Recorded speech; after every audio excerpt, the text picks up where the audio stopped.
કાંઠાના દિયોદરમાં ઠંડીનો ચમકારો છે તે યથાવત જોવા મળ્યો છે અને છેલ્લા 5 દિવસથી ઠંડીનો જે તાપમાનનો પારો છે તે ગગડ્યો છે અને ઠંડીમાં લોકો ઠૂંઠવાયા છે।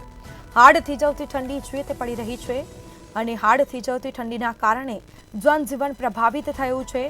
તો હાડ થીજવતી ઠંડીના કારણે પશુઓ પણ ઠૂંઠવાયા છે। સતત વધી રહેલી ઠંડીથી શિયાળુ પાકોને ફાયદો થશે। હાલ ખેડૂતોમાં ખુશીનો માહોલ પણ જોવા મળ્યો છે, જેમાં શિયાળુ પાક બાજરી ચણા જુવારના પાકોમાં સારો ફાયદો પણ થઈ શકે છે। તો બનાસકાંઠાના દિયોદરમાં ઠંડીનો ચમકારો છે તે યથાવત જોવા મળ્યો છે। સતત વધી રહેલી ઠંડીના કારણે શિયાળુ પાકને ફાયદો થઈ શકે છે। તો હાડ થીજવતી ઠંડી પડી રહી છે, જેના કારણે જનજીવન પર અસર પહોંચી છે। લોકો ઠૂંઠવાયા છે। છેલ્લા 5 દિવસથી તાપમાનનો પારો ગગડ્યો છે। હાડ થીજવતી ઠંડીના કારણે જનજીવન પર અસર પહોંચી છે। આગામી દિવસોમાં પણ ઠંડીનું જોર છે તે યથાવત રહેવાનું છે અને છેલ્લા 5 દિવસથી તાપમાનનો પારો ગગડ્યો છે।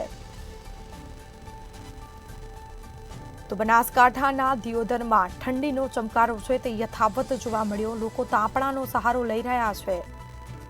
હાડ થીજવતી ઠંડી છે તે પડી રહી છે, જેના કારણે પશુઓ પણ ઠૂંઠવાયા। તો આજે ઠંડી સતત વધી રહી છે, જેના કારણે શિયાળુ પાકને ફાયદો થઈ શકે છે। શિયાળુ પાક એવા બાજરી ચણા જુવારને ફાયદો થશે, જેને લઈને હાલ ખેડૂતો પણ ખુશખુશાલ જોવા મળ્યા છે। તો સતત આ ઠંડી વધી રહી છે। છેલ્લા 5 દિવસથી તાપમાનનો પારો ગગડ્યો છે અને બનાસકાંઠાના દિયોદરમાં ઠંડીનો ચમકારો છે તે યથાવત જોવા મળ્યો। ઠંડીના કારણે લોકો ઠૂંઠવાયા છે અને લોકો તાપણાનો સહારો લઈ રહ્યા છે।